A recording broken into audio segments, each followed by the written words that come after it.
हाँ।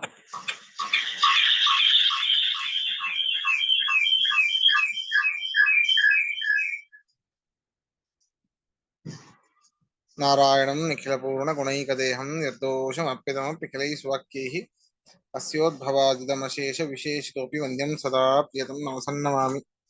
अभ्रवं भङ्गरहितम् अजडं विमलं सदा आनन्दतीर्थमतुलं भजे तापत्रयापहम्। पृथ्वीमण्डलमध्यस्थाः पूर्णबोधमतानुगाः वैष्णवाः विष्णुहृदयाः तान्नमस्ते गुरून् नमः। श्रीगुरुभ्यो नमः। हरिः ओम्। 67ನೇ ಶ್ಲೋಕ ಆಗಬೇಕಾ? ಹೌದು ಗುರುಗಳೇ. ಸರಿ.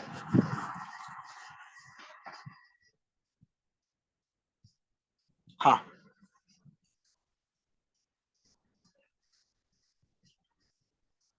ಆಧಾರ್ಯಾಣೀತರಜನೈಃ ಅನಿವರ್ತ್ಯಾನಿ ಪೂರುಷೈಃ ವಿಜಿಗೀಷುರ್ದ್ವಿಜಶ್ರೇಷ್ಠೋ ವೇದಾಸ್ತ್ರಾಣಿ ಪ್ರಯುಕ್ತವಾನ್. ಎಷ್ಟು ಅದ್ಭುತ ನೋಡಿ. ತ್ರಿವಿಕ್ರಮರ ವಾದ ಶುರು ಆಗಿತ್ತು ಅಂತ ಹೇಳ್ತಾ ಇದ್ದಾರೆ. ಅಂತಹ ಆ ತ್ರಿವಿಕ್ರಮನಿಗೆ ಮಹಾರಥಿಗೆ ಹೋಲಿಸಿದ್ರು. ಆ ಒಬ್ಬ ಮಹಾರಥಿ ಹೇಗೆ ತನ್ನ ಒಂದು ಅವನಲ್ಲಿರುವಂತಹ ಸಾಮಾನ್ಯ ಅಸ್ತ್ರಗಳನ್ನ, ಬ್ರಹ್ಮಾಸ್ತ್ರಗಳನ್ನ, ಪಾಶುಪತಾಸ್ತ್ರವನ್ನ, ಎಲ್ಲಾ ಮಹಾ ಮಂತ್ರಾಸ್ತ್ರಗಳನ್ನ ಪ್ರಯೋಗಿಸ್ತಾನೆ.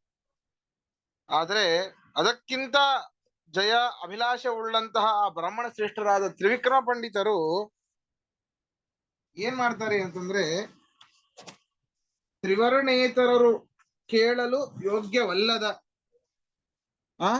ಬ್ರಾಹ್ಮಣರನ್ನು ಹೊರತುಪಡಿಸಿ ಕ್ಷತ್ರಿಯರು, ವೈಶ್ಯರು, ಶೂದ್ರರು ಕೇಳಲು ಯೋಗ್ಯವಲ್ಲದ, ಸಾಮಾನ್ಯ ಜನರಿಂದ ನಿರಾಕರಿಸಲು ಅಶಕ್ಯವಾದ,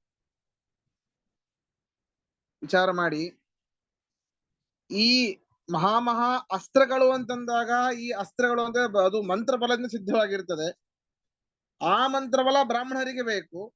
ಒಬ್ಬ ಬ್ರಾಹ್ಮಣನಾದ ಮಹಾರಥಿ ಹೇಗೆ ಈ ಮಹಾ ಅಸ್ತ್ರಗಳನ್ನ ಬಿಟ್ಟು, ಸಾಮಾನ್ಯ ಅಸ್ತ್ರಗಳನ್ನು ಬಿಟ್ಟು ಈ ಮಹಾ ಅಸ್ತ್ರಗಳನ್ನ ಹೇಗೆ ಪ್ರಯೋಗಿಸ್ತಾನೋ, ಕೇಳಿಸ್ತಾ ಇದೆಯಲ್ಲ? ಕೇಳಿಸ್ತಿದೆ. ಸರಿ ಸರಿ ಸರಿ. ಮಹಾ ಅಸ್ತ್ರಗಳನ್ನ, ಸಾಮಾನ್ಯ ಅಸ್ತ್ರಗಳನ್ನ ಬಿಟ್ಟು ಮಹಾ ಅಸ್ತ್ರಗಳನ್ನ ಪ್ರಯೋಗಿಸಿ ಸಾಮಾನ್ಯ ಸೈನಿಕರಿಂದ ಅದನ್ನು ತೆಗೆದು ಹಾಕ್ಲಿಕ್ಕೆ ಆಗೋದಿಲ್ಲ, ಅದನ್ನ ತಡೆ ಹಿಡಿಲಿಕ್ಕೆ ಆಗೋದಿಲ್ಲ. ಹೇಗೆ ಮಹಾ ಅಸ್ತ್ರಗಳನ್ನ ಅವನು ಪ್ರಯೋಗ ಮಾಡ್ತಾನೋ ಹಾಗೆ ಇವರು ತ್ರಿವಿಕ್ರಮ ಪಂಡಿತರು, ಬ್ರಾಹ್ಮಣ ಶ್ರೇಷ್ಠರಾದ ಇವರು ಸಾಮಾನ್ಯ ಜನರಿಂದ ನಿರಾಕರಿಸಲು ಅಶಕ್ಯವಾದ ಈ ಅನುಮಾನಗಳನ್ನ ಬಿಟ್ರು. ಸಾಮಾನ್ಯವಾದ ಹಿಂದೆ ಅನುಮಾನಗಳನ್ನೆಲ್ಲ ಮಾಡಿದ್ರು. ಅನುಮಾನಗಳನ್ನ, ಪ್ರತ್ಯಕ್ಷಗಳನ್ನ ಬಿಟ್ಟು ಅಪೌರುಷೇಯವಾದ ವೇದವನ್ನೇ ಬಾಣಗಳನ್ನಾಗಿ ಹೂಡ್ಲಿಕ್ಕೆ ಶುರು ಮಾಡಿದ್ರಂತೆ. ಇಷ್ಟೊತ್ತು ಆಚಾರ್ಯರ ಹತ್ರ ಈ ಅನುಮಾನಗಳನ್ನ, ಹೇತುಗಳನ್ನ, ಪ್ರತ್ಯಕ್ಷವನ್ನ ಈ ರೀತಿ ಹೇಳ್ತಾ ಅವರನ್ನ ಸೋಲಿಸಿಕ್ ನೋಡಿದ್ರು. ಆದ್ರೆ ಆಚಾರ್ಯರು ಲೀಲಾಜಾಲವಾಗಿ ಅದನ್ನ ಖಂಡಿಸಿಬಿಟ್ರು. ಅದಕ್ಕೆ ಹೇಳಿದ್ರೆ ಹೇಗಿರ್ಬೇಕು? ಪೌರುಷೇಯ ಆಗಿರಬಾರ್ದು, ಅಪೌರುಷೇಯವಾಗಿರ್ಬೇಕು. ಅದು ಯಾವುದು? ವೇದ. ಅಪೌರುಷೇಯವಾದ ವೇದವನ್ನೇ ಅಸ್ತ್ರವನ್ನಾಗಿ ಇಟ್ಟುಕೊಂಡು ಅನೇಕ ಉದಾಹರಣೆಗಳನ್ನ ಕೊಡ್ತಾ ಅಹಂ ಬ್ರಹ್ಮಾಸ್ಮಿ, ತತ್ವಮಸಿ ಇತ್ಯಾದಿ ವಾಕ್ಯಗಳನ್ನ ಅವರು ಉದಾಹರಿಸ್ತಾ ಆಚಾರ್ಯರ ಮೇಲೆ ತಮ್ಮ ಸಿದ್ಧಾಂತವನ್ನ ಪ್ರತಿಭಟಿಸಿದರು ಅಂತ ಇದರಲ್ಲಿ ಹೇಳ್ತಾ ಇದ್ದಾರೆ. ಪದಚ್ಛೇದ ನೋಡಿ. ಅಧಾರ್ಯಾಣಿ ಇತರ ಜನೈಹಿ ಅನಿವರ್ತ್ಯಾನಿ ಪೂರುಷೈಹಿ ವಿಜಿಗೀಷು ದ್ವಿಜಶ್ರೇಷ್ಠ ವೇದಾಸ್ತ್ರಾಣಿ ಪ್ರಯುಕ್ತವಾನ್. ಅನ್ವಯ ನೋಡಿ. ವಿಜಿಗೀಷು ಜಯಿಸುವ ಇಚ್ಛೆಯುಳ್ಳ,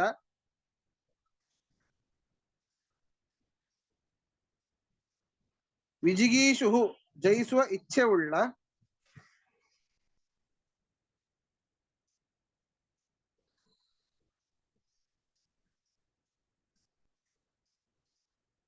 ವಿಜಿಗೀಷು ಜಯಿಸುವ ಇಚ್ಛೆ ಉಳ್ಳ,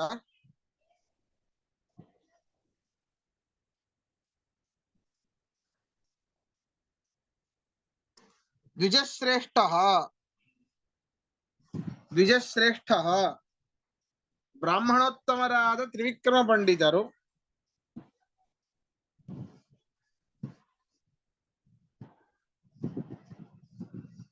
ಬ್ರಾಹ್ಮಣೋತ್ತಮರಾದ ತ್ರಿವಿಕ್ರಮ ಪಂಡಿತರು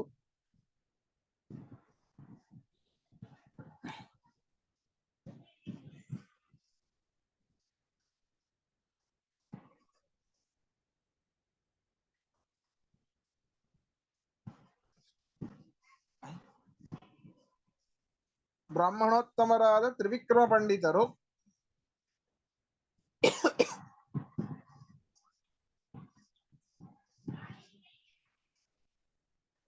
ಇತರ ಜನೈಹಿ ಅಲ್ಪಬುದ್ಧಿಯುಳ್ಳ ಇತರ ಜನೈಹಿ ಅಲ್ಪಬುದ್ಧಿಯುಳ್ಳವರಿಂದ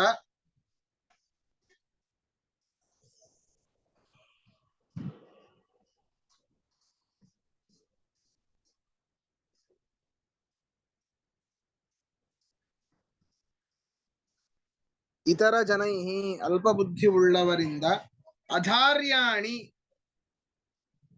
ಸಹಿಸಲಾಗದ ಅಧಾರ್ಯಾಣಿ ಸಹಿಸಲಾಗದ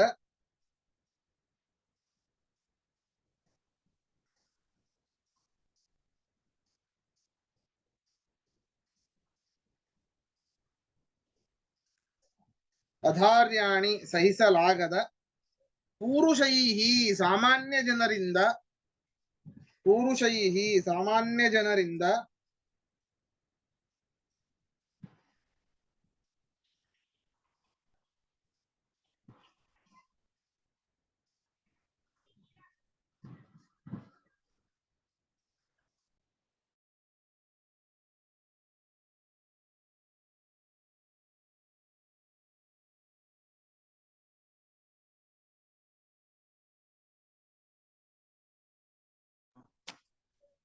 ಅಧಾರ್ಯ ಪೂರುಷೈಹಿ ಸಾಮಾನ್ಯ ಜನರಿಂದ ಅನಿವರ್ತ್ಯಾನಿ ತಡೆಯಲಾಗದ ಅನಿವರ್ತ್ಯಾನಿ ತಡೆಯಲಾಗದ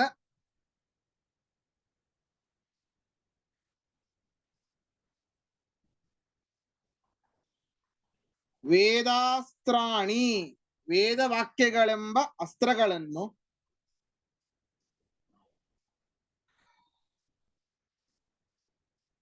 ವೇದಾಸ್ತ್ರಾಣಿ ವೇದವಾಕ್ಯಗಳೆಂಬ ಅಸ್ತ್ರಗಳನ್ನು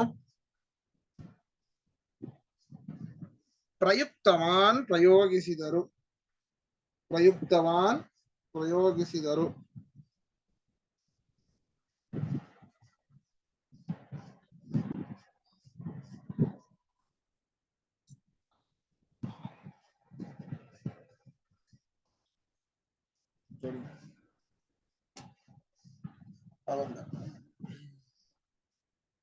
ಪ್ರಶ್ನೆ ಇದ್ರೆ ಕೇಳಿ.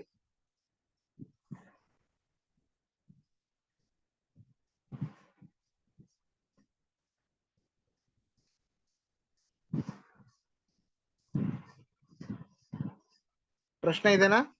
ಅಂದ್ರೆ ಆ ಸಾಮಾನ್ಯ ಜನರಿಗೆ ಅರ್ಥ ಆಗಲ್ಲ ಅಂತನಾ ಏನದು?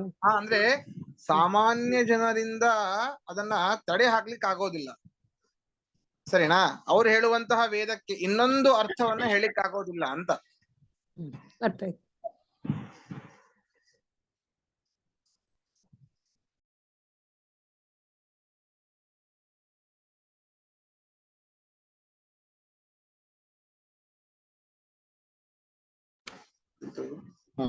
ಮುಂದೆ ಹೋಗೋಣ. ಸರಿ, ಆಚಾರ್ಯರು ಆ ತ್ರಿವಿಕ್ರಮರು ಹೇಳಿದಂತಹ ವೇದಗಳಿಗೆ ಅದಕ್ಕಿಂತ ಬಲವತ್ತಾದ ವೇದಗಳನ್ನೇ ದೃಷ್ಟಾಂತವನ್ನಾಗಿ ಕೊಡ್ಲಿಕ್ಕೆ ಶುರು ಮಾಡಿದ್ರಂತೆ. ಅದಕ್ಕಿಂತ ಬಲಿಷ್ಠವಾದ ಮಧ್ವ ಸಿದ್ಧಾಂತ ದ್ವೈತ ಮತವನ್ನ ಸ್ಥಾಪಿಸುವಂತಹ ಅನೇಕ ವೇದಗಳನ್ನ ಹೇಳಲಿಕ್ಕೆ ಶುರು ಮಾಡಿದ್ರು ಅಂತ ಮುಂದಿನ ಶ್ಲೋಕದಲ್ಲಿ ಹೇಳ್ತಾ ಇದ್ದಾರೆ. ವಾಕ್ಯೈರತಿ ಬಲಿಯೋಭಿಃ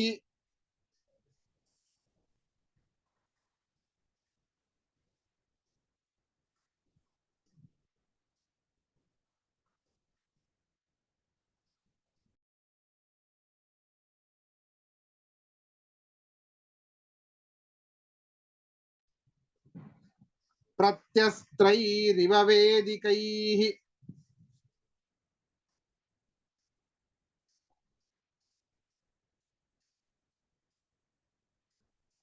ಅರ್ಥಾಂತರಂ ಪ್ರಕಟಯನ್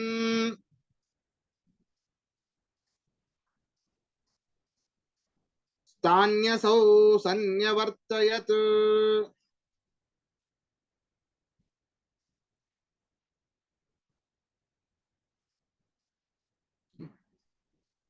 ನಿರವಕಾಶವಾದ ವೇದಗಳನ್ನ ಬಲಿಷ್ಠವಾದ ನೋಡಿ, ಎರಡು ರೀತಿ. ಒಂದು ಸಾವಕಾಶವಾದ ವೇದಗಳು, ಇನ್ನೊಂದು ನಿರವಕಾಶವಾದ ವೇದಗಳು. ಹೊಸ ವಿಷಯ, ಸರಿಯಾಗಿ ಕೇಳಿ. ನಿರವಕಾಶ ಅಂದ್ರೆ ಏನು? ನಾವು ಹೇಳಿದಂತಹ ಒಂದು ವೇದ ವಾಕ್ಯಕ್ಕೆ ಅದಕ್ಕೆ ಮತ್ತೊಂದು ರೀತಿಯ ಅರ್ಥವನ್ನ ಏನಾದ್ರೂ ಹೇಳಲಿಕ್ಕೆ ಬಂತು ಅಂತ ಆದ್ರೆ ಅದು ಸಾವಕಾಶ ವಾಕ್ಯ, ಸಾವಕಾಶ ವೇದ. ಸರಿನಾ? ನಾವು ಹೇಳಿದಂತಹ ವೇದ ವಾಕ್ಯಕ್ಕೆ ಪ್ರತಿವಾದಿಯಾದ ಇನ್ನೊಬ್ಬ ಯಾರಾದ್ರೂ ಇರಬಹುದು, ಮುಂದೆ ಯಾರು ಇರ್ತಾರೋ ಪ್ರತಿವಾದಿಯಾಗಿ ಅದೇ ಒಂದು ವೇದ ವಾಕ್ಯ ಈ ರೀತಿಯೂ ಕೂಡ ಅರ್ಥವನ್ನ ಹೇಳಬಹುದು ಅಂತ ಏನಾದ್ರೂ ಅವನು ಸಮರ್ಥನೆ ಮಾಡಿದರೆ ಅದು ಸಾವಕಾಶ ವೇದ ವಾಕ್ಯ. ನಿರವಕಾಶ ವೇದ ವಾಕ್ಯ ಅಂತಂದ್ರೆ ನಾವು ಹೇಳಿದ್ದೇ ಲಾಸ್ಟ್, ಅದಕ್ಕೆ ಇನ್ಯಾರೂ ಕೂಡ ಯಾವುದೇ ರೀತಿಯಿಂದಲೂ ಕೂಡ ಎಷ್ಟೇ ತಿಪ್ಪರ್ಲಾಗ ಹಾಕಿದ್ರು ಅದಕ್ಕೆ ಮತ್ತೊಂದು ವಿಶೇಷವಾದ ಅರ್ಥವನ್ನ ಹೇಳಲಿಕ್ಕೆ ಬರೋದಿಲ್ಲ. ಇದು ನಿರವಕಾಶವಾದ ವೇದ ವಾಕ್ಯ. ಆದ್ದರಿಂದ ಸಾವಕಾಶ ವೇದ ವಾಕ್ಯಗಳಿಗಿಂತಲೂ ನಿರವಕಾಶವಾದಂತಹ ವೇದ ವಾಕ್ಯಗಳು ಅತ್ಯಂತ ಪ್ರಬಲ. ನೋಡಿ, ಇಷ್ಟರಲ್ಲೇ ಗುದ್ದಾಟ. ಈಗ ಪ್ರತ್ಯಕ್ಷ ಅನುಮಾನ ಆಗಮ ಅಲ್ಲ. ನೀವು ಪ್ರತ್ಯಕ್ಷ ಅನುಮಾನಗಳನ್ನು ಹೇಳಿದಾಗ ಅವೆಲ್ಲ ಪೌರುಷೇಯ ಸುಳ್ಳಾಗಬಹುದು ಅಂತ ಹೇಳಿದ್ರು. ಅನುಮಾನಗಳಂತ ಹೇಳಿದಾಗ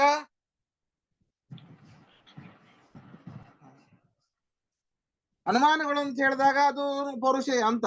ಆದ್ರೆ ಅಪೌರುಷೇಯವಾದದ್ದು ವೇದ ಮಾತ್ರ. ಆ ವೇದದಲ್ಲೂ ನಾ ಮುಂದೆ ನೀ ಮುಂದೆ, ಯಾವುದು ಸಾವಕಾಶ ಯಾವ್ದು ನಿರವಕಾಶ ಅಂತ. ಆದ್ದರಿಂದ ಸಾವಕಾಶ ವೇದ ವಾಕ್ಯಗಳಿಂದ ನಿರವಕಾಶವಾದಂತಹ ವೇದವಾಕ್ಯಗಳು ಬಹಳ ಪ್ರಬಲವಾದದ್ದು. ಅದಕ್ಕೋಸ್ಕರವಾಗಿ ಆಚಾರ್ಯರು ನಿರವಕಾಶವಾದಂತಹ ವೇದವಾಕ್ಯಗಳನ್ನೇ ಅವರು ಹೇಳಲಿಕ್ಕೆ ಶುರು ಮಾಡಿದ್ರು. ಯಾರು ಆ ತ್ರಿವಿಕ್ರಮ ಪಂಡಿತಾಚಾರ್ಯ ಏನೇನು ವೇದವಾಕ್ಯಗಳನ್ನ ಪ್ರಯೋಗ ಮಾಡಿದ್ರೋ ಅದನ್ನೆಲ್ಲ ಆಚಾರ್ಯರು ತಮಗೆ ಹೆಂಗೆ ಬೇಕೋ ಹಾಗೆ, ಅಂದ್ರೆ ಈ ರೀತಿಯೂ ಕೂಡ ಅರ್ಥ ಮಾಡಬಹುದು, ಕೇವಲ ಅದ್ವೈತ ಪರವಾಗಿ ಅಲ್ಲ ದ್ವೈತವಾಗಿಯೇನೆ ಅರ್ಥ ಮಾಡಬೇಕು ಅಂತ ಹೇಳಿ ನೀವು ಹೇಳಿದ್ದು ಪಂಡಿತರೇ, ನೀವು ಹೇಳಿದ್ದು ಸಾವಕಾಶವಾದಂತಹ ವೇದವಾಕ್ಯಗಳು. ನಾನು ಹೇಳ್ತೀನಿ ಕೇಳಿ, ನಾನು ಹೇಳುವಂತದ್ದಕ್ಕೆ ಯಾರೂ ಕೂಡ ಯಾವುದೇ ರೀತಿಯಿಂದಲೂ ಕೂಡ ಮತ್ತೊಂದು ಅರ್ಥವನ್ನ ಮಾಡ್ಲಿಕ್ಕೆ ಬರೋದಿಲ್ಲ ಅಂತ ನಿರವಕಾಶವಾದಂತಹ ಬಲಿಷ್ಠವಾದ ವೇದವಾಕ್ಯಗಳನ್ನ ಹೇಳಿ ಅವರನ್ನ ಸುಮ್ಮನೆ ಮಾಡಿಸಿದರು ಅಂತ. ತಾತ್ಪರ್ಯದಲ್ಲಿ ಏನಾದ್ರೂ ಪ್ರಶ್ನೆ ಇದ್ರೆ ಕೇಳಿ, ಮುಂದೆ ಹೋಗೋಣ.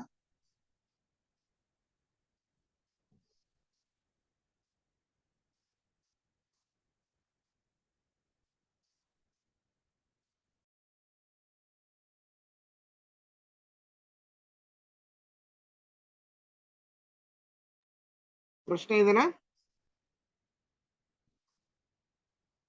ಮುಂದೆ ಹೋಗೋಣ. ಕೇಳಿಸ್ತಾ ಇದೆಯಲ್ಲ?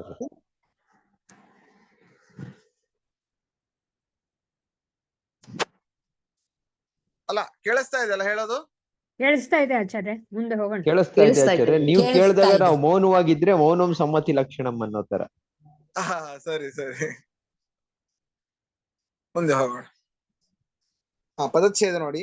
ವಾಕ್ಯೈಹಿ ಅತಿ ಬಲೀಯೋಭಿಹಿ ಪ್ರತ್ಯಸ್ತ್ರೈಹಿ ಇವ ವೇದಿಕೈಹಿ ಅರ್ಥಾಂತರಂ ಪ್ರಕಟಯನ್ ತಾನಿ ಅಸೌ ಸನ್ಯವರ್ತಯತ್. ಅನ್ವಯ ನೋಡಿ. ಅಸೌ ಈ ಮಧ್ವರು,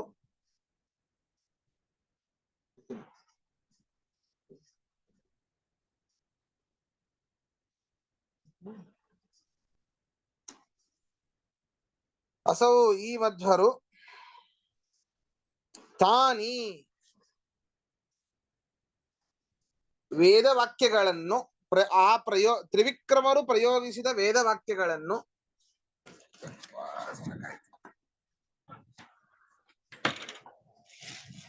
ತಾನಿ ತ್ರಿವಿಕ್ರಮರು ಪ್ರಯೋಗಿಸಿದ ವೇದವಾಕ್ಯಗಳನ್ನು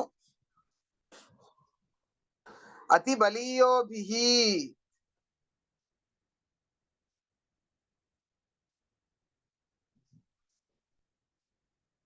ಅತಿ ಬಲೀಯೋಭಿಹಿ ಅತಿ ಬಲಿಷ್ಠವಾದ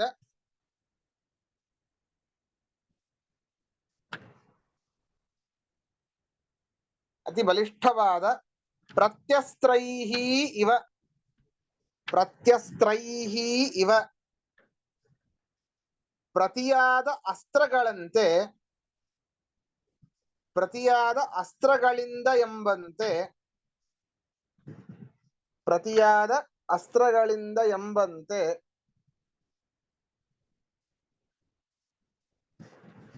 ವೇದಿಕೈಹಿ ವಾಕ್ಯೈಹಿ ವೇದಿಕೈಹಿ ವಾಕ್ಯೈಹಿ ವೇದಿಕೈಹಿ ಅಲ್ಲ ವೈದಿಕೈಹಿ ವಾಕ್ಯೈಹಿ ವೈದಿಕೈಹಿ ವಾಕ್ಯೈಹಿ ವೈದಿಕ ವಾಕ್ಯಗಳಿಂದ ವೈದಿಕ ವಾಕ್ಯಗಳಿಂದ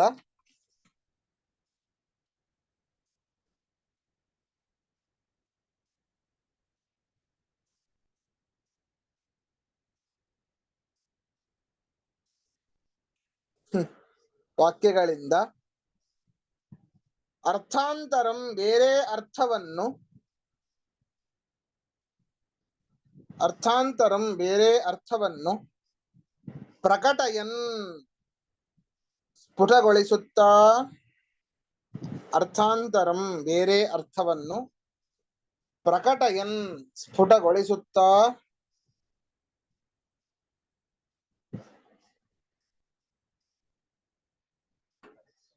ಸನ್ಯವರ್ತಯತ್ ಹಿಂತಿರುಗಿದರು ಕ್ಷಮಿಸಿ ಸನ್ಯವರ್ತಯತ್ ಖಂಡಿಸಿದರು ಅಂತ ಬರ್ಕೊಳ್ಳಿ ಸನ್ಯವರ್ತಯತ್ ಖಂಡಿಸಿದರು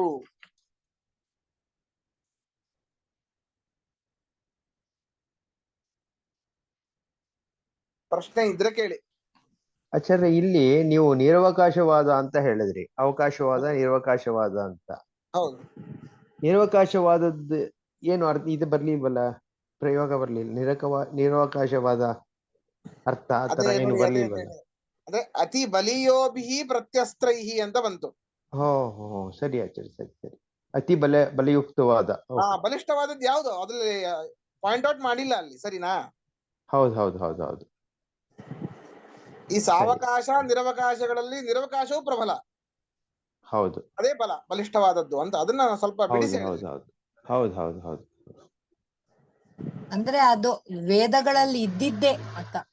ಹೌದೌದೌದು ಅದೇ ವೇದ ಅಷ್ಟೇ. ಹಾ. ಅದೇ ವೇದ. ಅದರಲ್ಲೇ ಮಾತಿಲ್ಲ. ಕಷ್ಟವಾಗಿದ್ದು. ಗುರುಗಳೇ ಹಾ. ನೋ ಅಪೀಲ್ ಅಪೀಲೇ ಇಲ್ಲ ಅದಕ್ಕೆ. ಅರ್ಥಾಂತರಂ ಆದ್ಮೇಲೆ ಏನು ಗುರುಗಳೇ? ಅರ್ಥಾಂತರಂ ಬೇರೆ ಅರ್ಥವನ್ನು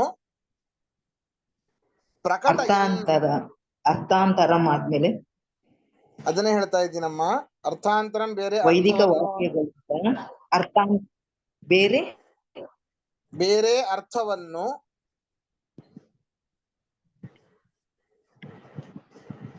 ಕಟ್ಟಾಯ್ತು. ಬೇರೆ ಅರ್ಥವನ್ನು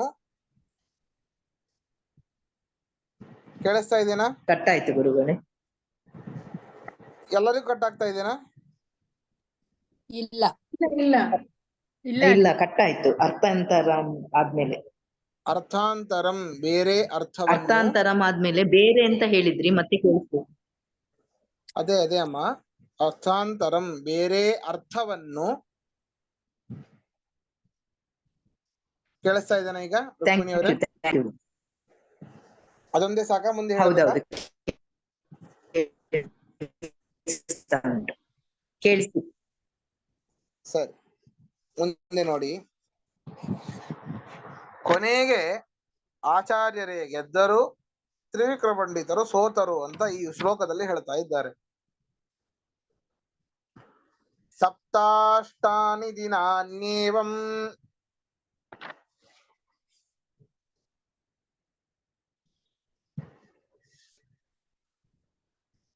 ವಾದಂ ಕೃತ್ವಾ ಸಹ ಮುನಾ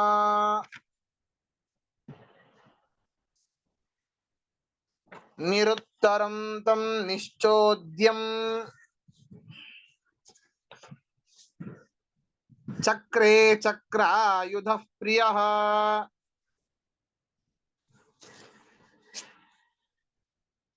ನೋಡಿ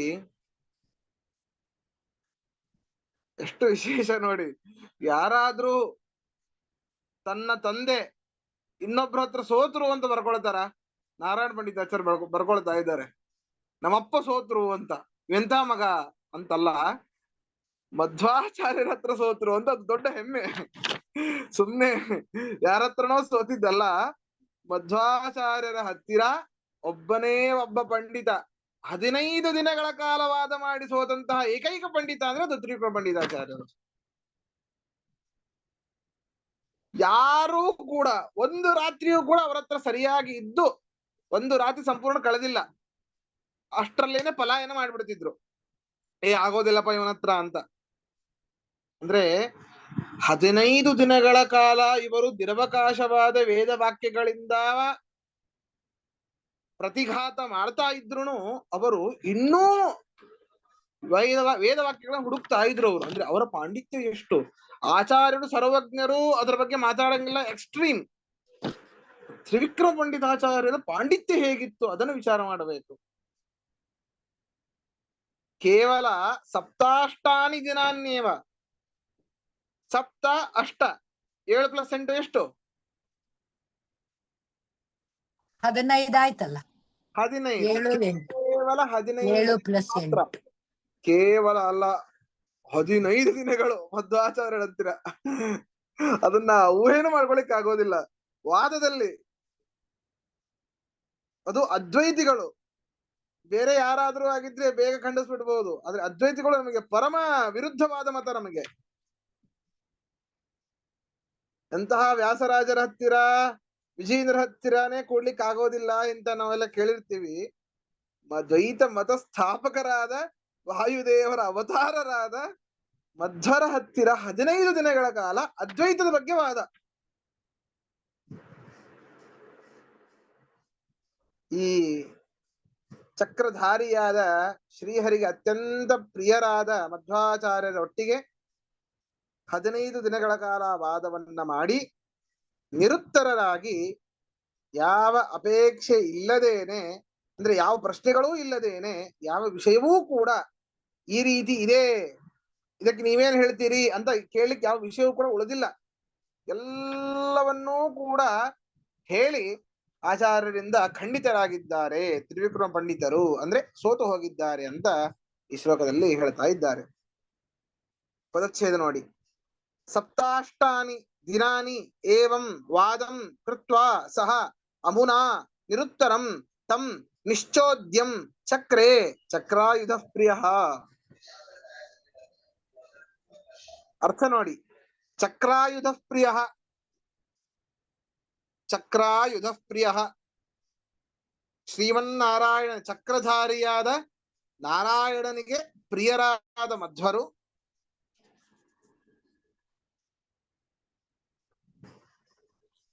ನಾರಾಯಣನಿಗೆ ಚಕ್ರಧಾರಿಯಾದ ನಾರಾಯಣನಿಗೆ ಪ್ರಿಯರಾದ ಮಧ್ವರು, ಅಮುನಾ ಸಹ, ಅಮುನಾ ಸಹ ತ್ರಿವಿಕ್ರಮರ ಪಂಡಿತರೊಡನೆ, ಈ ತ್ರಿವಿಕ್ರಮ ಪಂಡಿತರೊಡನೆ, ಅಮುನಾ ಸಹ ಈ ತ್ರಿವಿಕ್ರಮ ಪಂಡಿತರೊಡನೆ,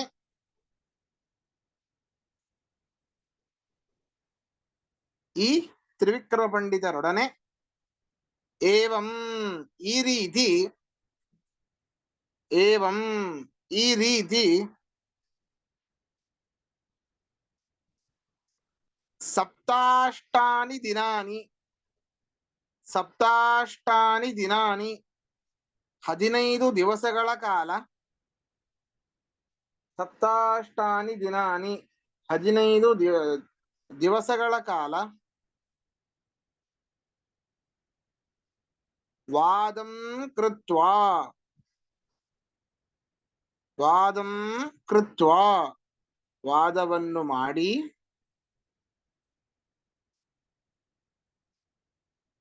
ವಾದಂ ಕೃತ್ವಾ ವಾದವನ್ನು ಮಾಡಿ ತಂ ಅವರನ್ನು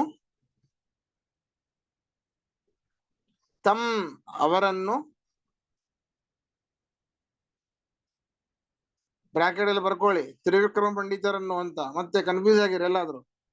ಮಧ್ವಾಚಾರ್ಯರನ್ನಾಗಿ ನಿರುತ್ತರನ್ನಾಗಿ ಮಾಡಿದ್ರು ಅಂತಲ್ಲ, ಅವರನ್ನು ಬ್ರಾಕೆಟ್ ಅಲ್ಲಿ ತ್ರಿವಿಕ್ರಮ ಪಂಡಿತರನ್ನು ನಿರುತ್ತರಂ ಉತ್ತರವಿಲ್ಲದವನನ್ನಾಗಿ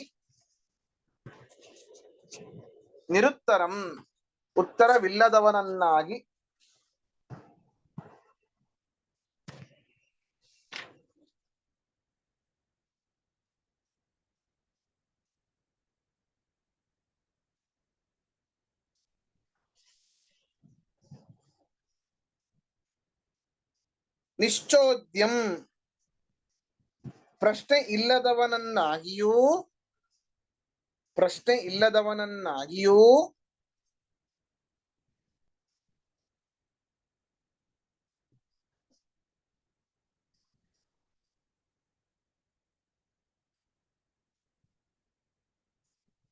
ಚಕ್ರೇ ಮಾಡಿದರು. ಪ್ರಶ್ನೆ ಇದ್ರೆ ಕೇಳಿ.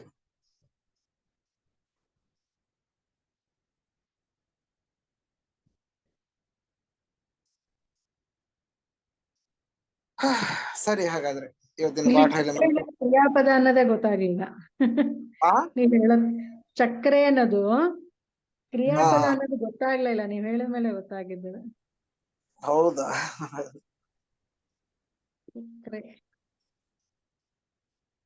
ಚಕ್ರೇ ಚಕ್ರಾತೆ ಚಕ್ರಿರೆ ಚಕ್ರಿಷೆ ಚಕ್ರಾತೆ ಚಕ್ರಿಜ್ಜೆ ಚಕ್ರೇ ಚಕ್ರಿವಹೆ ಚಕ್ರಿಮಹೆ ಡಕೃಣ್ಯಕರಣೆ ಧಾತು ಆತ್ಮನೇಪದಿನಃ. ಅಲ್ಲ, ನೋಡಿದ ತಕ್ಷಣ ಗೊತ್ತಾಗ್ಲಿಲ್ಲ ಅದು. ಅದೊಂಥರ ಪ್ರಾಸ